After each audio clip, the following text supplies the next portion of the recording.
Flights come to Chicago's O'Hare Airport from all over the world. But do they come from other worlds? You don't believe this was possibly your imagination? It was definitely not my imagination. Joe is a mechanic for United Airlines. While taxiing a jumbo jet to the hangar, he and another mechanic Looked out the window in the general direction and noticed an object up in the sky, dark gray object sitting above the terminal complex. Joe, which is not his real name, is one of several airport workers, some of whom have talked to the Chicago Tribune, who say they saw a saucer-shaped UFO hovering just beneath the clouds at the airport. He's the first to go on camera to talk about it since this happened several weeks ago.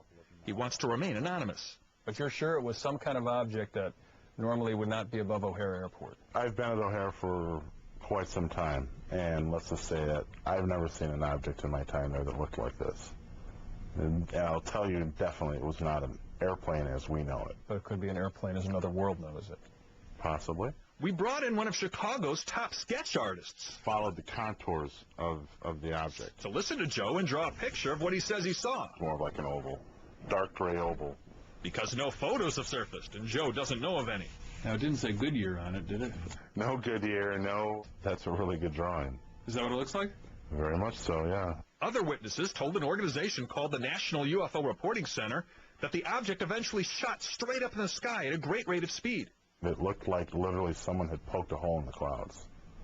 Just a round hole. Joe thinks the disc is either a stealthy military project or a spacecraft from another planet. But I find it very strange or very peculiar that somebody who possesses the technology to travel between star systems would sit over an airport in Chicago.